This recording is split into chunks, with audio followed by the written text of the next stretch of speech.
વ્યાજ દરો યથાવત રાખ્યા છે। આ સાથે જ મોંઘવારી નિયંત્રણ પર ધ્યાન કેન્દ્રિત કર્યું। રિઝર્વ બેંક ઓફ ઇન્ડિયાએ મુખ્ય વ્યાજ દરો યથાવત રાખવાનો નિર્ણય જાહેર કર્યો। આરબીઆઈના ગવર્નર શક્તિકાંત દાસે જણાવ્યું કે સ્ટેન્ડિંગ ડિપોઝિટ ફેસિલિટી દર 6.25% પર, માર્જિનલ સ્ટેન્ડિંગ ફેસિલિટી દર અને બેંક રેટ 6.75% પર અને નીતિ રેપો દર 6.5% પર યથાવત છે। મોનેટરી પોલિસી કમિટીએ 4:2ના બહુમતીથી નીતિ રેપો દર 6.5% પર યથાવત રાખવાનો નિર્ણય કર્યો।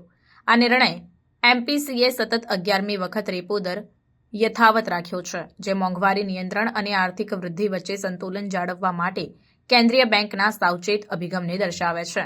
ગવર્નર શક્તિકાંત દાસે ભારપૂર્વક જણાવ્યું, વર્તમાન દરો ભાવ સ્થિરતા સુનિશ્ચિત કરવામાં અને આર્થિક વૃદ્ધિને ટેકો આપવા માટે મદદરૂપ થશે। એમપીસી મોંઘવારી વૃદ્ધિ સંતુલન પુનઃસ્થાપિત કરવા માટે પ્રતિબદ્ધ છે।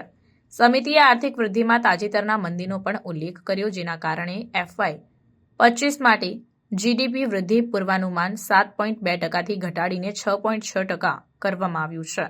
દર યથાવત રાખવાનો નિર્ણય આરબીઆઈના મોંઘવારીને નિયંત્રિત કરવા પરના ધ્યાનને હાઇલાઇટ કરે છે, જે ઊંચા ખાદ્ય પદાર્થોના ભાવ અને ભૂરાજકીય અનિશ્ચિતતાઓથી પ્રેરિત છે। કેન્દ્રીય બેંક ભાવ સ્થિરતા જાળવવા અને આર્થિક પુનઃપ્રાપ્તિને ટેકો આપવા ઊંચી વૃદ્ધિ માટે મજબૂત પાયો સુનિશ્ચિત કરવા માટે પ્રયત્નશીલ છે।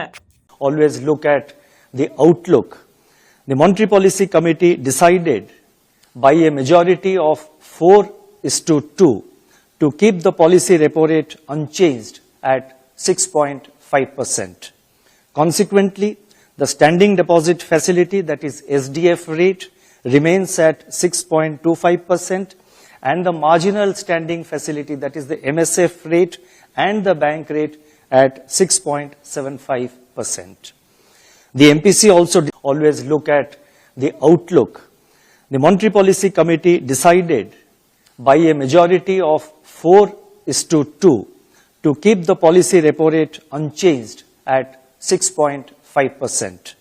Consequently, the standing deposit facility, that is SDF rate, remains at 6.25%, and the marginal standing facility, that is the MSF rate, and the bank rate at 6.75%. The MPC also